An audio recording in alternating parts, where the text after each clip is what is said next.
Wabarakatuh. Alhamdulillahirrabbilalamin, Bapak Ibu, hari ini ya, di sela-sela kegiatan Bapak Ibu masih menyempatkan untuk hadir yang kita jadwalkan kaitannya penugasan komponen 7. Namun komponen 7 ini sebagian sudah disampaikan oleh Ibu Ipah ya, praktis berarti tinggal milik saya yang belum disampaikan. Milik saya hanya terkait dengan komponen 7, yaitu komponen 71 dan 72. 73 ini prinsipnya adalah menerapkan. Gitu. Kira-kira 71, 72 adakah sesuatu yang ini Bapak Ibu sulit gitu? Perlu contoh gitu.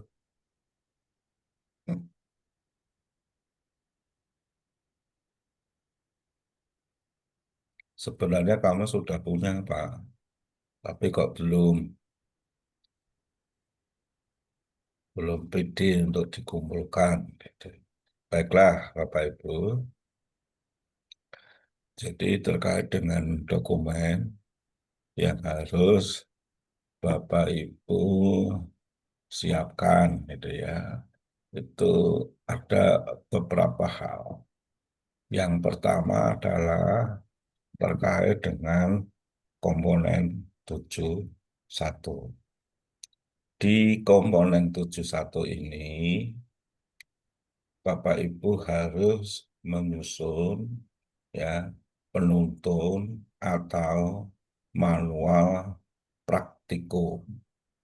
Konkretnya, sebagaimana di indikator itu disampaikan, yaitu Bapak Ibu menyusun prosedur operasional standar atau POS atau SOP,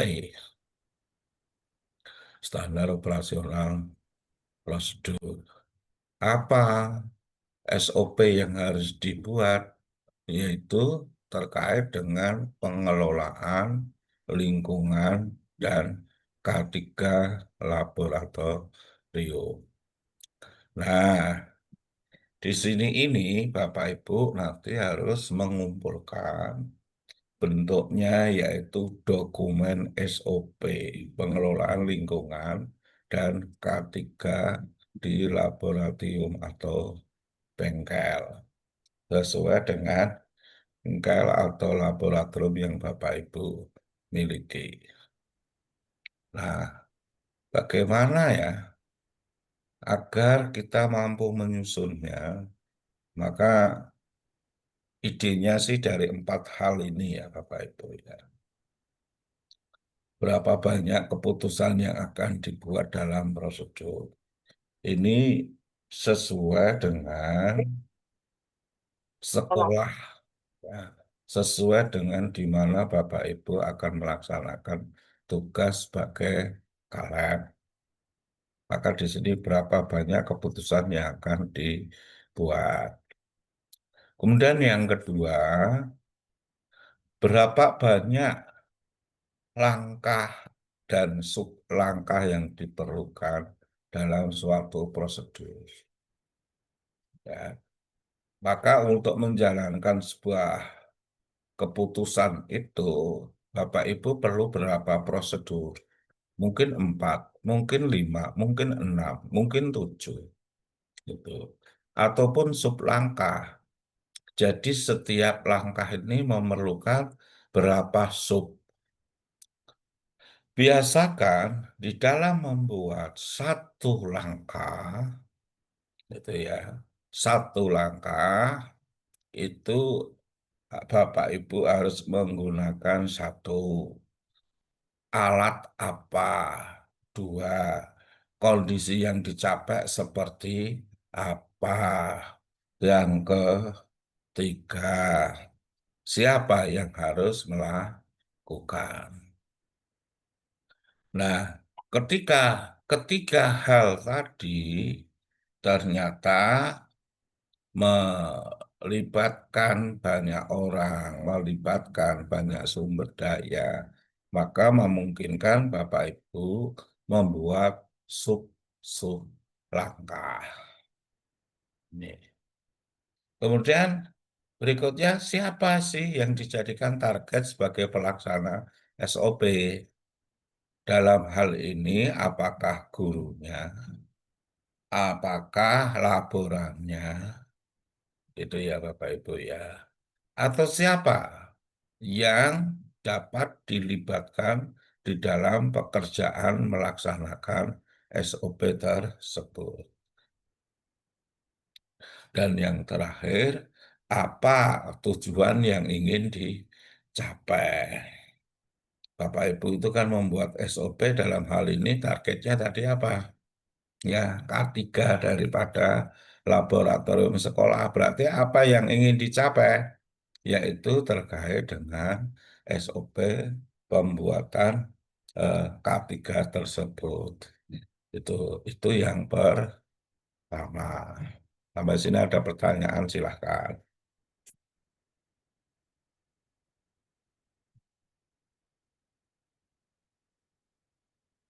Nggak ada,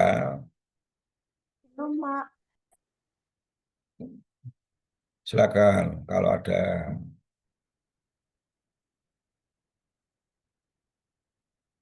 pas ya. Tahu-tahu sudah pas. Oke, berarti ini kita kalau tugasnya sudah tadi kabeh. Eh, Nggak apa-apa. Yang kedua adalah tadi kan menyusun, Bapak Ibu ya. Setelah disusun diapakan? Yaitu menetapkan ketentuan mengenai kesehatan dan keselamatan kerja. Nah, nah ini apanya SOP tadi yang dibuat ya Pak ya. Tuh. Nah ini berarti apa? Menjelentrehkan, menjelaskan, menganalisis. Apa yang perlu dianalisis? Yaitu terkait dengan peraturan tertulis tentang larangan dan petunjuk K3. Nah, ini nanti dijadikan satu dengan SOP. Yang kedua, menyusun ketentuan atau sanksi-sanksi mengenai pelanggaran. Ya, menyusun ketentuan ataupun sanksinya bila terjadi pelanggaran terhadap kesehatan dan keselamatan kerja. Yang ketiga, yaitu memasang rambu-rambu K3 pada tempat yang strategis. Nah, ini bentuknya apa? Dokumen. Yang pertama ini nanti jadikan satu dengan dokumen SOP. Yang kedua juga sama, gitu ya. Yang kedua sama. Kemudian rambu-rambu. Ini konkretnya kayak apa sih, Pak? Ini, ini contoh SOP, Bapak Ibu ya. Contoh SOP, ada tujuan, ada ruang lingkup, ada definisi terkait dengan kesehatan dan keselamatan kerja. Ini contoh.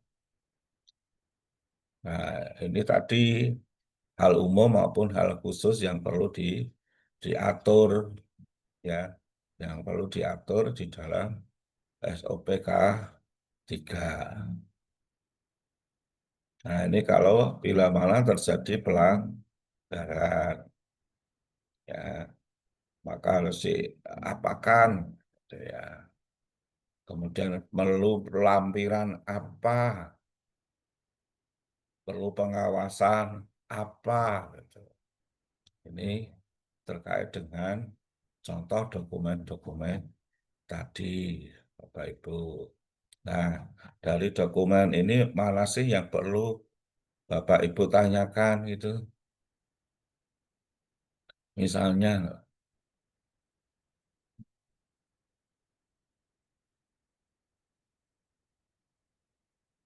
Bagian mana silakan.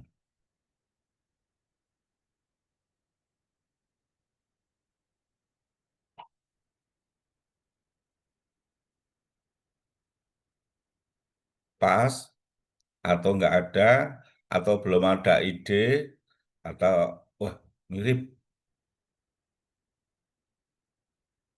Kenapa gedek-gedek Bu? Belum ada ide, Pak. Oh, ya udah dicontoh aja dilengkapi.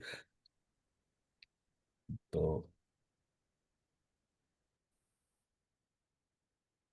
kalau memang belum ada ide, ya kurang lebihnya kan hampir seperti ini Bapak Ibu ya. Tuh.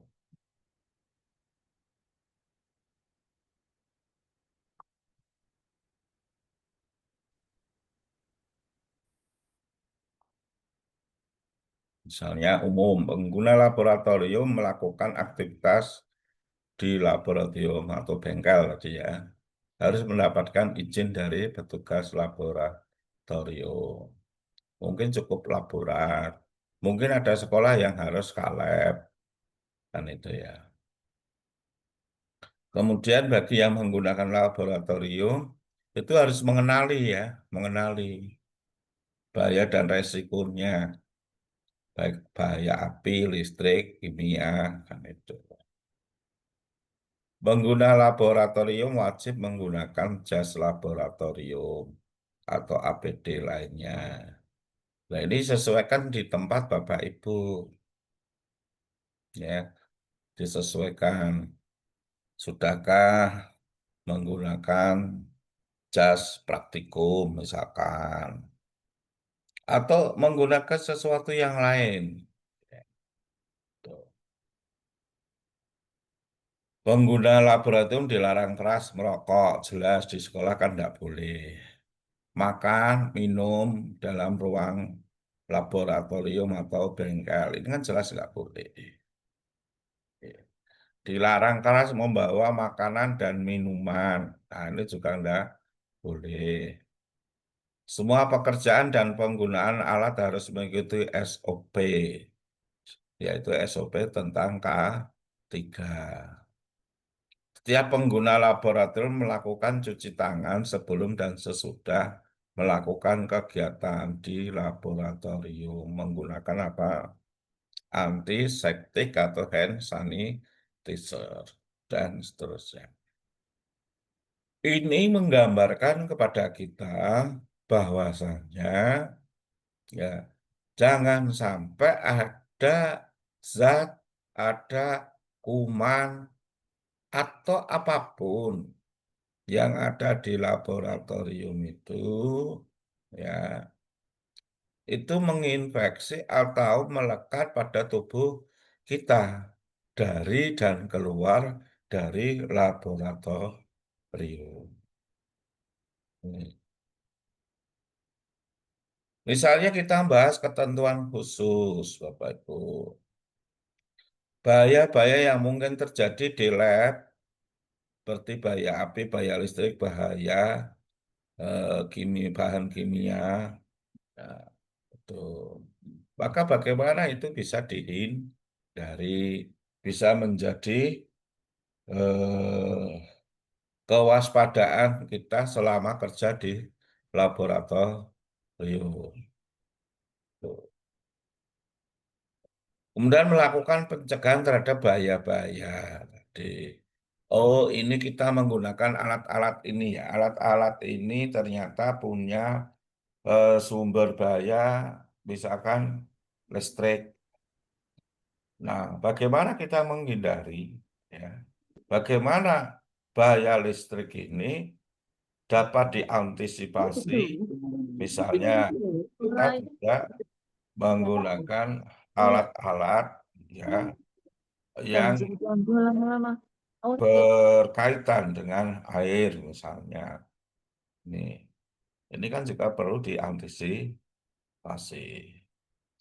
Kemudian melakukan pencegahan serta menyimpannya dalam kondisi kering, dalam kondisi tidak basah, dalam kondisi apa namanya? Ya, misalkan harus dikeringkan, keringkan dulu. Itu untuk menghindari adanya bahaya listrik. Nah, kadang kita itu menyimpan itu dalam kondisi yang masih ada potensi kebahayaannya. Tuh. Pelajari dan kenali simbol hazard atau simbol bahaya dari bahan kimia. Misalnya itu. Ya. Misalnya, oh ini alat kok punya potensi bahaya yang berupa bahaya api. Ya diatur bagaimana agar alat-alat yang terdapat yang kita gunakan itu ya misalnya apa sih? Misalkan kita praktek ya. Praktek kita itu menggunakan alat ya kebetulan yang pakai dengan hal yang mudah terbakar. Oh, ini potensi mengakibatkan adanya bahaya yang terkait dengan api. Maka bagaimana itu bisa kita hindari? Oh, ini terkait dengan bahan kimia ini. Ini kalau tercampur, ya, nanti muncul reaksi baru, muncul zat baru yang belum tentu bisa digunakan. Nah, maka seperti itu kan harus dikemas dalam bentuk botol-botol yang kecil. Tuh. Perlu pelabelan, perlu adanya simbol-simbol untuk mengenalkan daripada potensi bahaya yang tersimpan di dalam bahan maupun alat tersebut. Gitu. Nah, ini contoh tindakan pelanggaran. Ya. Di laboratorium itu, Bapak Ibu, kondisinya terbaik adalah bila alat dan bahan itu ditempatkan pada tempat yang bersesuaian. Ya, bersesuaian. Alat-alat yang khusus untuk besi mana, alat yang khusus untuk bahan tertentu di sebelah mana. Nah, itu terkait dengan bagaimana kita mengemas. Kemudian bagaimana ketika kita itu menghilangkan atau merusak, ya, merusak, maka sesuai ketentuan sekolah, kerusakan itu menjadi tanggung jawab siswa, ya, atau siswa hanya melaporkan, ya, atau sampai mengganti. Nah, itu disesuaikan dengan kondisi sekolah. Nah, itu beberapa contoh ya terkait dengan tindakan pelanggaran. Bagaimana dengan pengawasan dan evaluasi? Nah, maka di SOP ini Bapak Ibu perlu adanya hal apa sih yang perlu diawasi dan dievaluasi. Misalkan ini, melaporkan segala yang terjadi di lab. Ya, di lab saja laporan itu terkait dengan siapa, apakah laporannya, apakah gurunya, apakah labnya, itu. Kemudian sudah dilaporkan, maka administrasi itu kemana? Setelah administrasi itu tercatat, berikutnya apa? Untuk bisa menghapus administrasi itu, apakah harus mengganti? Apakah harus mencarikan? Apakah harus apa namanya mengubah itu? Itu terkait dengan pengawasan ya. Atau hanya mencatat saja bila rusak. Ya, rusak. Maka dipastikan oleh laboran ya ataupun kaleb itu ketika alat-alat itu memang tidak berfungsi. Artinya apa? Alat itu ketika berada di laboratorium itu memang memiliki fungsi sebagaimana yang seharusnya apa yang ada di laboratorium itu. Contohnya gimana? Misalkan kita menggunakan suatu alat ya. Alat ini dalam rangka untuk mendeteksi misalkan pH tanah. misalnya. Ya. Setelah digunakan ternyata nggak bisa. Oh, berarti kan jangan-jangan alat ini sebelumnya rusak ya kondisinya. Nah, kalau kondisinya rusak gimana? Apa iya harus mengganti? Kan itu kan. Apa iya harus direparasi misalnya. Nah, sehingga semuanya itu terkait dengan pengawasan dan evaluasi itu tahu apa evaluasi tindak lanjut yang harus dilakukan, apa hal yang perlu dihapuskan daripada laboratorium tersebut. Nah, itu contoh ya. Nah, ini contoh lampiran ya, Bapak Ibu. Misalnya apa? Daftar peralatan keselamatan kerja itu ada jas lab, ada masker, ada sarung tangan, ada kontak, ada apar, dan lain-lain ya. Nah, ini contoh untuk simbol-simbol ya. Ini poster. Nah, itu beberapa contoh terkait dengan apa tugas-tugas eh, komponen 7 yaitu terkait dengan K3. Barangkali ada yang didiskusikan ini. Gitu. Silakan Bapak Ibu bisa disampaikan. Izin bertanya, Bapak. Silakan Bu Penny. Eh, ini nanti membuat standar operasionalnya terkait K3 dijadikan Nggih, satu dengan yang istilahnya untuk penggunaan lab, penggunaan alat atau nggih, gimana? Satu nggih, ya, file, misalnya satu file runtut atau include sudah di situ prosedur secara ketentuan umum atau khususnya untuk siswa, laporan, pengguna yang mungkin juga kan lab kadang dipakai oleh orang umum untuk rapat dan lain.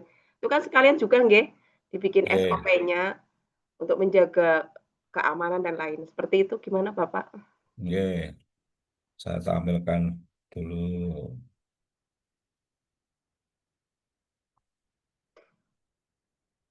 Ya, sudah nampak ya Bu ya.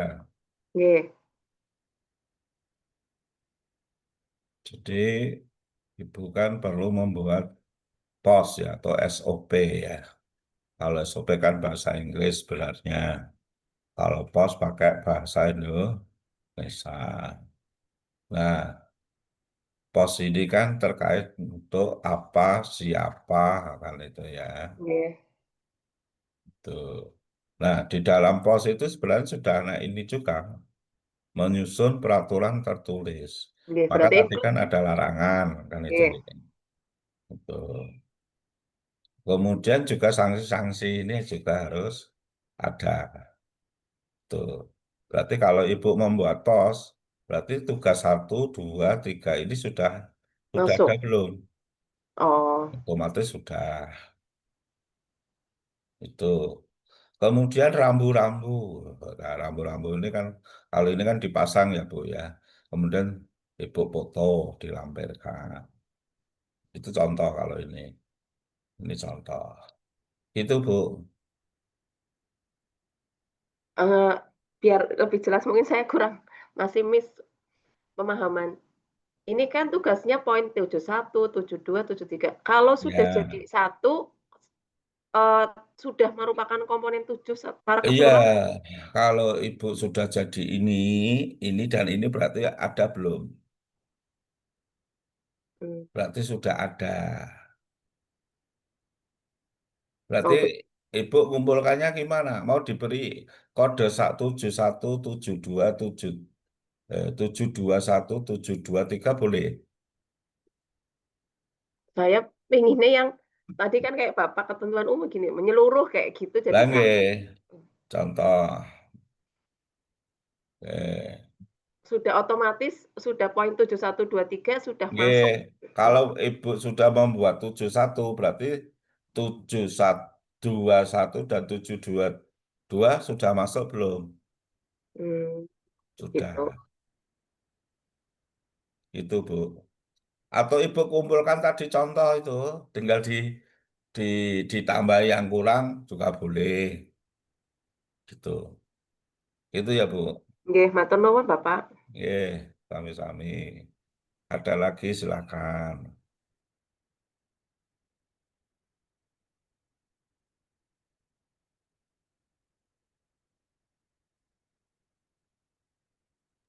Pak Oke, Tanya, silakan, Bu. untuk yang poin 7.3 itu Pak, yang nomor Mm-mm. 1, melaksanakan sosialisasi itu kan laporan kegiatan. Mungkin Pak Manro bisa kasih contoh seperti apa, mungkin wujudnya tabel atau gimana itu Pak. 7.3 ya. Ya, Oke, bentar.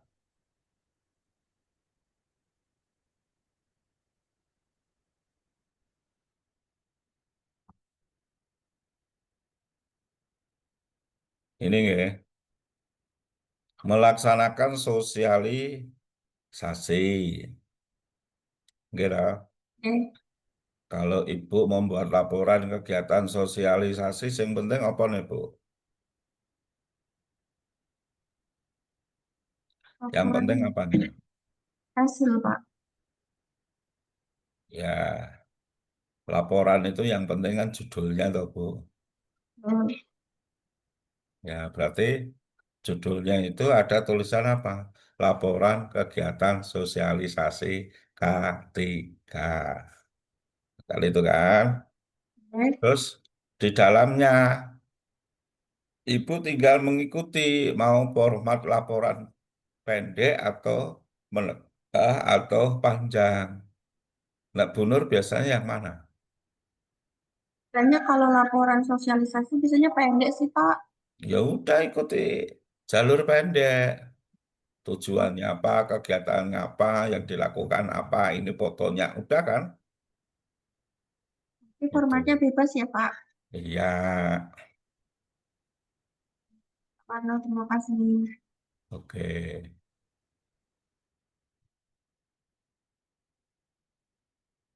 Oke, berikutnya monggo.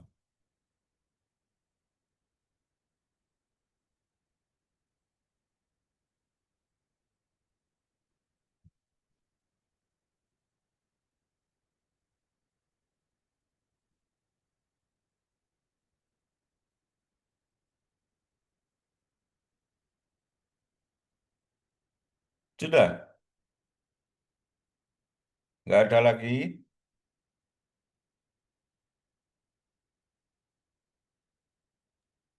Izin bertanya, Pak. Silakan Bu Mipta.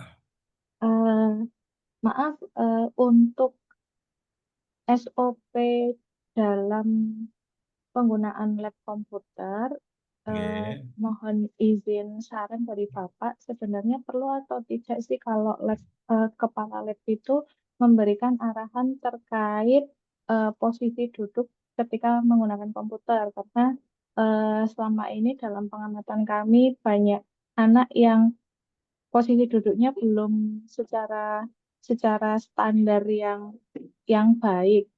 Nah, itu menurut pandangan Bapak, kita perlu untuk mencantumkan itu dalam SOP atau mboten nggih, Pak? Terima Oke. kasih. Jadi ini untuk penugasan 7 ini khusus terkait dengan K3-nya ya, Bu, ya, kesehatan dan keselamatan kerja kan itu. Nah, sekarang terkait dengan tempat duduk penggunaan komputer ya, Bu, ya. Ini kalau boleh tahu situasinya kayak apa, Bu, saat ini? Kalau saat ini posisinya berhadapan gitu, Pak. Jadi em, antar komputer itu saling berhadapan, ngoten. Jadi Berapa-berapa, Bu? bersaf, ngoten. Ada 3 staff masing-masing komputer, masing-masing staff ada 5 sampai 6 komputer. Jadi Oke. anak-anak nanti misal guru menjelaskan itu proyektornya anak-anak harus miring ke kanan atau ke kiri seperti itu, Pak. Oh, gitu ya. Oke, Nggak menghadap ke depan semua berarti ya, Bu, ya. nggih, mboten, Pak. Hmm.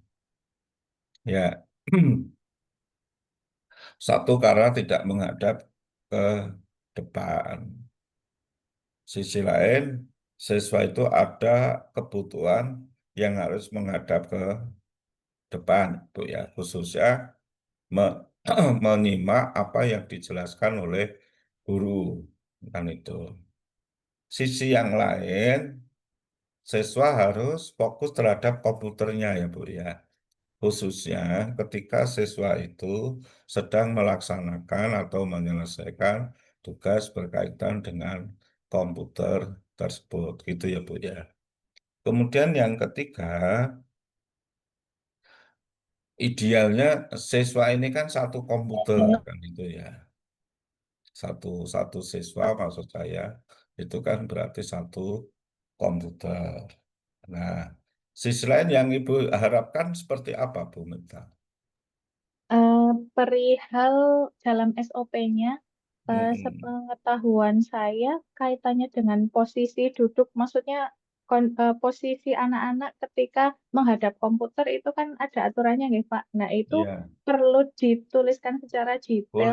boleh dituliskan Oh, nggih. bila mana memang satu siswa masih susah, ya, siswa masih susah, susah untuk misalkan menggunakan komputer atau mengubah arah duduk sesuai dengan penggunaan komputer tersebut. Yang kedua, yaitu siswa memang perlu ya berubah kan, posisi duduknya kan harus berubah.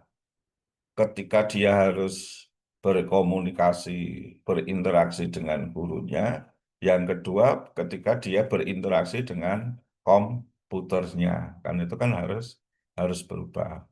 Maka nanti bisa dituliskan siswa harus menyesuaikan apa arah duduk, ya arah duduk ketika satu komunikasi dengan guru, yang kedua komunikasinya dengan komputer. Itu Bu Mitang ya. Matur nuwun, Pak. Nggih. Monggo berikutnya. Izin bertanya, Pak. Nggih, Bu Suci silakan. Nggih, terkait dengan komponen 7.3.1 itu Mm-mm. mengenai sosialisasi K3, apakah yang disosialisasi itu untuk siswa saja atau dengan guru? Iya, Terima kasih. sosialisasinya kepada siapa, Pak? Kan itu ya. Yang menggunakan laboratorium sinten, Bu? Siswa dan nggih, untuk kegiatan biasanya kan kalau di lab komputer juga pernah digunakan untuk ya, kegiatan lain selain penggunaan komputer itu sendiri, misalnya untuk rapat seperti itu. Sebenarnya bukan hanya siswa saja. Ya, berarti ini kan sosialisasinya seharusnya double ya, Bu ya. Eh, Artinya double itu kan gini, ini kebetulan laboratoriumnya satu digunakan untuk praktikum, berarti kan melibatkan siswa, guru, mungkin juga laboran, teknisi, kan itu ya. Itu. Satu sisi yang lain, laboratorium itu hanya digunakan sebagai tempat ya Bu ya, tempat untuk melaksanakan kegiatan tapi tidak menggunakan alat bahan laboratorium untuk praktikum kan itu. Maka sosialisasi ini ya yang pertama itu yang utama ya, yang utama kaitannya sosialisasi K3 bagi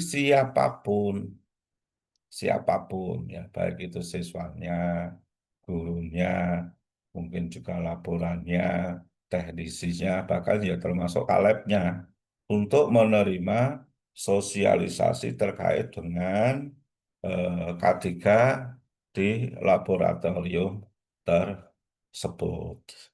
Betul. Nah, kalau yang kedua, yang non praktikum, itu kan berarti utamanya kan tidak menggunakan laboratoriumnya untuk praktikum. Nah, itu bisa sosialisasi ketentuannya, misalnya dengan menggunakan apa expander kan itu ya. Itu Bu Suci nggih. Terima kasih, Pak. Nggih.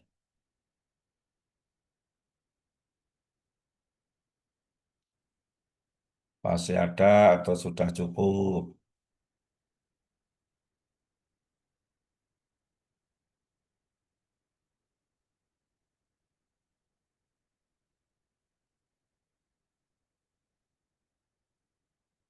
Sudah cukup.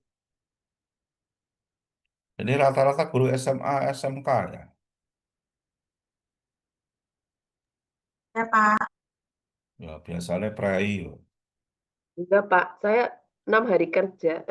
Oh Di sini gitu. 6 hari, Pak. Nggih. Oh, 6 Walaupun hari. SMA, Yang tapi swasta. ya kalau swasta Oh, memang gitu, Pak. Nggih, 6 hari 6 hari. kerja. Saya Muridnya gitu. 5 hari, tapi gurunya Muridnya 6 5 hari, tapi gurunya 6 hari. hari. Ya yes, gak apa-apa, Bu. Timbang nek prei malah apa ngerasani tonggolnya. Bersih-bersih rumah, oh, Pak. Oh gitu ya.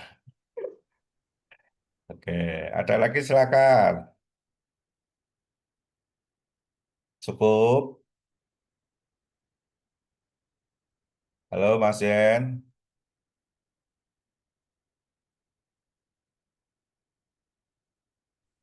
Iya Pak Warno. Ya, ini Mas Yen yang selalu memantau ini. Ini instrukturnya siapa yang nggak berangkat? Cukup Bapak Ibu? Cukup Bapak Ibu. Oke, ini Ampun. Pak Saleh langsung Ya, kok. sudah. Cukup. Saya bingung kali ya, Pak. Banyak tugas. suruh Bu Feni. Iya, Ke sekolah jadi panitia ini itu. Aduh. luar biasa ya Bu Feni ini. Oke, saya kembalikan ke Mas Jen. Terima kasih Bapak Ibu semuanya. Saya akhiri. Assalamualaikum warahmatullahi wabarakatuh. Waalaikumsalam Waalaikumsalam warahmatullahi Warahmatullahi wabarakatuh. Matur wabarakatuh. nuwun, Pak Terima Marno. kasih Oke, Pak Warno. sama-sama. Baik, terima kasih Pak Marno, terima kasih Bapak Ibu semua. Untuk selanjutnya, insya Allah kita berjumpa kembali hari Senin pukul 1 waktu Indonesia bagian Barat untuk penyampaian apa itu materi penyampaian tugas yang disampaikan Bapak Ibu peserta untuk disampaikan ke Bapak Ibu dosen untuk dikoreksi begitu. Nanti kalau sudah deal, kalau sudah benar menurut Bapak Ibu dosen, nanti dikirim lagi ke OC. Begitu nggih, untuk dinilai. Begitu Bapak Ibu. Nanti di OC akan saya ubah duditnya, restrict duditnya biar bisa apa itu diunggah kembali tugasnya. Begitu Bapak Ibu. Ada yang mau ditanyakan, Boten? Pak Yen mau tanya, Oke, Ibu. kemarin saya lupa absen itu gimana Pak? Kalau Sudah nggak lupa bisa nih? absen sudah tidak bisa. Karena Oh nanti kalau iya, saya resensikan, nanti ada jejak digitalnya kalau bukan Ibu gitu loh maksudnya. oh iya, iya, iya. Boten apa-apa itu. Oh iya iya, oke Pak, makasih. Ibu. Ada yang lain lagi, Bapak Ibu? Izin tanya Pak Zen, Oke. berarti ini kami mengupload dahulu nggih untuk tugas-tugas setiap LK-nya Pak? Oke. Mengupload dahulu setiap tugas-tugasnya. Nanti kalau habis diupload, kan mulai hari Senin kan refleksi itu Bu. Refleksi, jadi apa ya namanya? Menunjukkan tugas yang sudah dibuat ke Bapak Ibu dosen. Nanti kurangnya apa? Nanti Bapak Ibu dosen akan menuntun Bapak Ibu oh ini kurangnya gini, nanti diperbarui kembali. Jadi yang tadinya sudah diupload, ditarik kembali untuk dibenarkan, habis itu di-upload kembali ke OC, gitu. Besok mulai hari Senin seperti itu, mulai Senin, Selasa, Rabu, Kamis, Jumat, seperti itu. Baik, Pak, terima kasih. Oke, ada yang lain lagi? Oh, Ibu.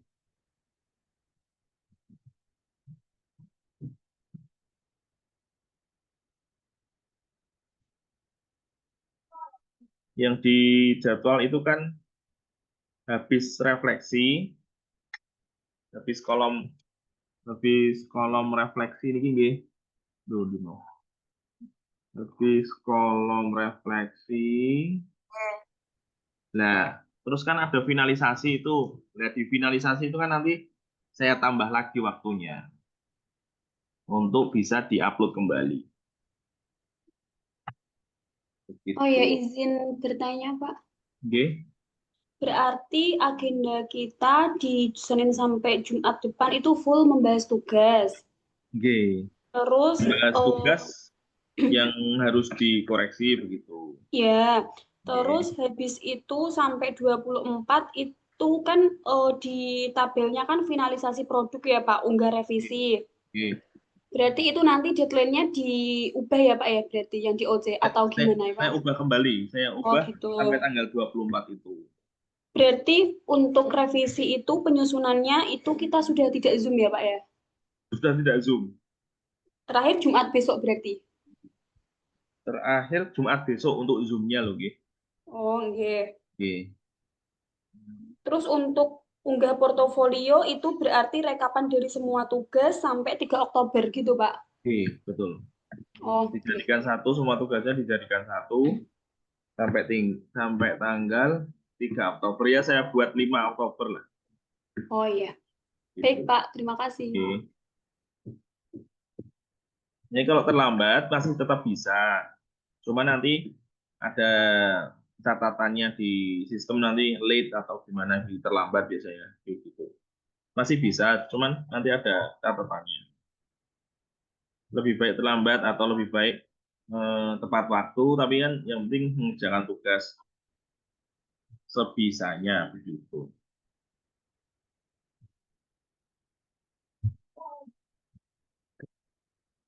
Ada yang lain lagi?